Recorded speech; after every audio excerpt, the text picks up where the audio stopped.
नमस्कार, मैं हूं कुमार गजेंद्र। जनपद ऑन द स्पॉट में आपका स्वागत है। हमारे एक दूसरे social media platform podcast with Kumar Gajendra में भी आपका स्वागत है, जहां आप हमें सुन सकते हैं। अब बात करते हैं आम आदमी पार्टी के राज्यसभा सांसद राघव चड्ढा की। राघव चड्ढा आखिर देश छोड़कर इतनी तेजी से क्यों भागे? क्यों वो देश से अब अलग हो गए? क्यों आम आदमी पार्टी से उन्होंने पल्ला झाड़ दिया? क्यों वो अब आम आदमी पार्टी से किसी तरीके का संबंध नहीं है, संपर्क नहीं है, और जो लोग उनसे आम आदमी पार्टी के लोग उनसे संपर्क करने की कोशिश कर रहे हैं, उनसे भी वो ठीक से बात नहीं कर रहे हैं, ये हमारे सोर्स बता रहे हैं। लेकिन आखिर ये ऐसा अचानक ही क्या हुआ कि अरविंद केजरीवाल को अकेला छोड़कर, वो भी ऐन चुनावों से पहले, जो चुनाव इनकी जिंदगी में बड़े महत्वपूर्ण हुआ करते थे, उनको छोड़कर आखिर राघव चड्ढा क्यों भाग गए? हम आपको बताते हैं उसके दो कारण हैं। एक कारण तो ये है कि राघव चड्ढा का नाम अब खालिस्तानी जो अलगाववादी हैं विदेशों के अंदर, उनके साथ जुड़ चुका है। दूसरा, वहां पर वो फंड जुटाने के लिए और वहां पर आम आदमी पार्टी का तालमेल बनाने के लिए जो अलगाववादियों के साथ लगातार पंजाब में वो बैठकें कर रहे थे, उन सब से वो अब जो भारत की जो हमारे देश की खुफिया एजेंसियां हैं उनके रेडार पर हैं, इसलिए वो देश छोड़कर रातों रात भाग गए। उन्हें पता था अरविंद केजरीवाल आज नहीं तो कल पकड़े जाएंगे और पार्टी खत्म हो जाएगी, तो उनका क्या? ऐसे में उन्होंने सबसे सेफ रास्ता समझा यहां से चुपचाप निकल जाना। लेकिन एक दूसरा भी कारण था। ये दूसरा कारण था कि जो राघव चड्ढा हैं, पंजाब के अंदर जो शराब पॉलिसी थी उसको भी बदल दिया गया था। जो दिल्ली के अंदर विवादास्पद शराब पॉलिसी बनाई गई थी आम आदमी पार्टी के द्वारा, उसे पंजाब के अंदर भी लागू कर दिया गया और पंजाब में उस पॉलिसी को ले जाने वाले और वहां पर उसे लागू करवाने वाले राघव चड्ढा ही थे। ये राघव चड्ढा का दिमाग था कि वहां से भी करोड़ों रुपए पार्टी के लिए जुटाए जा सकते हैं और वहां पर भी, क्योंकि वो पूरा पूर्ण राज्य है, इसलिए वहां पर भी लिकर पॉलिसी को बदल दिया जाए। राघव चड्ढा के कहने पर पंजाब के अंदर शराब पॉलिसी को 2024-2025 के लिए बदल दिया गया है और वहां पर नए टेंडर जारी कर दिए गए थे शराब के लिए। अब हम बात बताते हैं आपको कि आखिर इसमें हुआ क्या। वो जो पंजाब के अंदर जो लिकर पॉलिसी जो बदली गई और उसके लिए जो टेंडर जारी किए गए, अब वो शराब पॉलिसी भी विवादों में घिर चुकी है। विवादों में इस कदर घिर गई है कि पंजाब के एक शराब विक्रेता हाई कोर्ट में पहुंच गए हैं और वहां पर उन्होंने अर्जी लगा दी है कि इसको रोका जाए। अब हम आपको बताते हैं कि आखिर उन्होंने क्या कहा और क्यों इसे रोका जाना चाहिए, इसलिए उन्हें हाई कोर्ट जाना पड़ा। बहुत बड़ी बात है, बड़ा गंभीर मामला है कि आप सोचिए कि जो अरविंद केजरीवाल एंड कंपनी है किस तरीके से जनता को लूटने का काम करती है। हम ऐसे ही नहीं इनके खुलासों को उजागर करते हैं, इसमें बड़ा दम है। दिल्ली शराब नीति मामले में अरविंद केजरीवाल की गिरफ्तारी के बाद पंजाब की एक्साइज पॉलिसी पर भी अब उंगली उठनी शुरू हो गई है। मोंगा की एक शराब कंपनी ने हाई कोर्ट में याचिका दाखिल कर ड्रॉ के जरिए आवंटन के लिए 75,000 रुपए का आवेदन शुल्क तय करने और इसे गैर वापसी योग्य बनाने को, मतलब जो रिफंडेबल नहीं है, बनाने को चुनौती दी गई है। और ये कंपनी कौन है? ये कंपनी है messrs Darshan Singh and company. इनकी याचिका पर यह सारा तय किया गया है और इस पर अगली सुनवाई जो है अब 10 अप्रैल की तय हुई है। आप समझिए कि एक कंपनी को, क्योंकि उसके जो 75,000 रुपए का जो आवेदन शुल्क रखा वो नॉन रिफंडेबल है, यानी कि वो सरकार का हो गया। अभी हम आपको बताएंगे टोटल करके कितना पैसा बन चुका है, कितने टेंडर डाले गए। आवेदन शुल्क हजारों गुना बढ़ा दिया गया है, ये भी आरोप है इस कंपनी का। कंपनी के मुताबिक पंजाब सरकार 2024-2025 के लिए ठेके ड्रॉ से अलॉट करेगी, यानी कि जो ठेके होंगे शराब के वो ड्रॉ के जरिए अलॉट किए जाएंगे। कुछ साल पहले तक आवेदन शुल्क मात्र 3500 रुपए हुआ करता था। यानी कि शराब ठेके का अगर टेंडर आपको डालना है तो उसका आवेदन शुल्क मात्र 3500 रुपए हुआ करता था। लेकिन अब इसे बढ़ाकर 75,000 रुपए कर दिया गया है। ये राघव चड्ढा की दिमाग की देन है कि राघव चड्ढा और अरविंद केजरीवाल जैसी जो चांडाल चौकड़ी है वो किस तरीके से दिमाग घुमाकर पैसा बनाना चाहती है, ये अब पंजाब के अंदर फिर से समझ आ गया है। 75,000 रुपए कर दिया गया है। यदि अलॉटमेंट नहीं होता, यानी कि ठेके का अलॉटमेंट आपको नहीं होता है, सपोज कीजिए आपने एक ठेके के लिए टेंडर डाला और टेंडर का जो ठेके का जो अलॉटमेंट शुल्क था वो 75,000 रुपए भर दिया आपने, और अगर आपको ठेका नहीं मिला तो आपके 75,000 रिफंडेबल नहीं है, यानी कि खत्म, यानी कि सरकार के खजाने में चले गए। यदि अलॉटमेंट नहीं होता है तो ये राशि रिफंडेबल नहीं है। जिनका ड्रा नहीं निकलेगा उनकी आवेदन फीस के 75,000 रुपए डूब जाएंगे।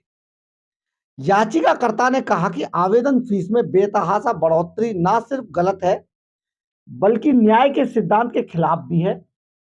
ऐसे में पंजाब सरकार की इस नीति को रद्द किया जाना चाहिए। याची ने बताया, जो याचिकाकर्ता जिसने एप्लीकेशन दायर की है, याची ने बताया कि सरकार के पास अब तक 75,000 आवेदन आए हैं शराब के ठेकों के लिए। पंजाब के अंदर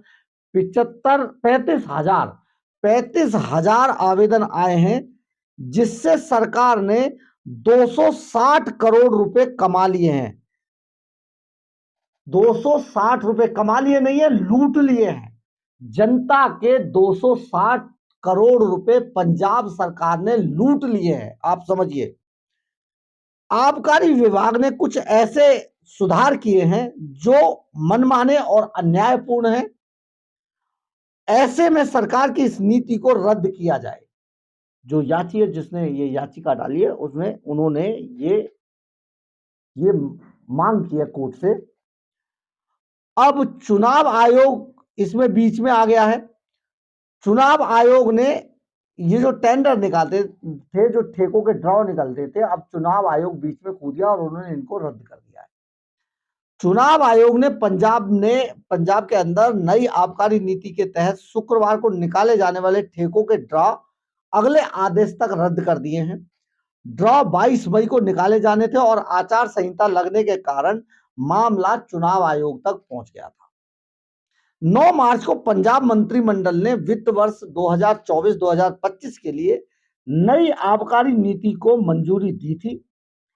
आबकारी नीति में बदलाव करके पंजाब सरकार ने वर्ष 2024 और 25 के दौरान 10,145.95 करोड़ रुपए जुटाने की योजना बनाई है।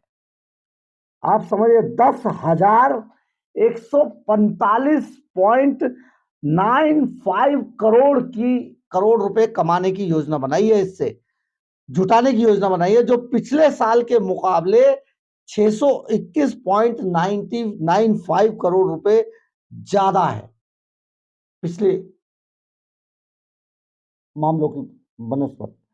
नई आबकारी नीति में ड्रॉ के जरिए शराब की दुकानों के आवंटन की बात कही गई है। अब इसमें समझिए बीजेपी भी कूद पड़ी है इस पूरी लड़ाई के अंदर। जैसे ही ये मामला निकलकर सामने आया है तो बीजेपी भी इसमें कूद पड़ी है। भारतीय जनता पार्टी का शिष्टमंडल बीते दिनों चीफ इलेक्शन कमिश्नर से मिला। बीजेपी के जो अध्यक्ष पंजाब के सुनील जाखड़ की अगुवाई में शिष्टमंडल ने चुनाव आयोग को आम आदमी पार्टी के खिलाफ ज्ञापन सौंपा है। बीजेपी ने बीते दिन आरोप लगाया कि पंजाब की शराब पॉलिसी भी दिल्ली सरकार की तर्ज पर है, यानी कि जैसी दिल्ली सरकार में दिल्ली के अंदर लागू की गई थी, जिसमें अरविंद केजरीवाल, डिप्टी सीएम मनीष सिसोदिया, राज्यसभा के सांसद अब जो बने हैं संजय सिंह, ये सब अंदर हैं। ऐसी ही पॉलिसी पंजाब में इन्होंने लागू कर दी। और लागू करवाने में कौन आदमी शामिल था? सबसे ज्यादा राघव चड्ढा शामिल थे। अब इसमें बीजेपी ने आरोप लगाया था कि पंजाब की शराब पॉलिसी भी दिल्ली सरकार की तर्ज पर है।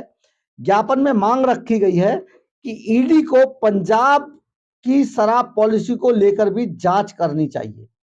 ये मांग की गई है कि ईडी से कि इसमें पंजाब की पॉलिसी को भी, इसकी भी जांच की जानी चाहिए। आप समझिए कि जिस तरीके से इन्होंने यहां पर लोगों को जहरीली शराब पिलाकर और 5% का जो कमीशन था उसे 12% करके बैकडोर से इतना पैसा ले लिया था। पंजाब के अंदर एक नई योजना निकाली इन्होंने और उस योजना के तहत इन्होंने जो फीस 3500 रुपए हुआ करती थी वो 75,000 रुपए कर दी और जो 75,000 रुपए की गई फीस उससे 260 करोड़ रुपए जुटा लिए। 260 करोड़ रुपए जुटा लिए, बहुत बड़ी रकम है। इसी बात का अंदेशा राघव चड्ढा को हो गया था और राघव चड्ढा पूरी तरीके से इस पूरी शराब पॉलिसी को पंजाब में लागू कराने में शामिल थे और यही एक दूसरा कारण था जिसको देखकर राघव चड्ढा देश छोड़कर भाग चुके हैं। अब आंखों का तो बहाना है, असल में अपने आप को बचाना है। राघव चड्ढा अपने आप को बचाने के लिए अब देश से भाग चुके हैं। उन्हें पता चल चुका है कि किस तरीके से उन्होंने जो कुकर्म किए हैं उनमें अब वो फंसने वाले हैं। आप समझिए किस तरीके से जनता को नए नए तरीके निकालकर आम आदमी पार्टी के लोग लूटने की कोशिश करते हैं और लूटने के बाद फिर अपने आप को व्हाइट कॉलर साबित करने की कोशिश करते हैं। बहुत बड़ी बात है। आप देखिए लगातार ये मामले सामने आ रहे हैं। अब देखना यह है कि 10 अप्रैल को इस मामले पर क्या होता है और जो अब क्योंकि ये स्कैम एक नया स्कैम सामने आ गया है, इसमें पॉलिटिकल पार्टियों का क्या स्टैंड होगा, खास तौर पे पंजाब के अंदर क्या होगा, दिल्ली के अंदर भी इसका इफेक्ट पड़ेगा क्योंकि बीजेपी दिल्ली में भी इसे उठाने की कोशिश करेगी। आज नहीं तो कल बीजेपी की एक नई प्रेस कॉन्फ्रेंस और नए प्रवक्ता का एक नया बयान जरूर सामने आएगा, ये ऐसा बिल्कुल अंदाजा है क्योंकि जो वहां के बीजेपी के अध्यक्ष हैं पंजाब के सुनील जाखड़, उन्होंने इस पूरे मामले को उठाया है। बहरहाल जो भी हो, राघव चड्ढा बहुत शातिर खिलाड़ी निकले। इस खेल के हर लूट के पीछे राघव चड्ढा का हाथ भी सामने आ रहा है, लेकिन सबसे गंभीर ये हुआ है कि राघव चड्ढा अब टेररिस्ट एक्टिविटीज में शामिल होने के लिए खुफिया एजेंसियों के रेडार पर आ गए। बड़ी बात है। अगर आपको हमारी खबर अच्छी लगी हो तो आप इसे लाइक, सब्सक्राइब और शेयर जरूर कीजिएगा। कमेंट्स बॉक्स में अपनी राय जरूर लिखिएगा, इससे हमें ऊर्जा मिलती है। जय हिंद, जय भारत।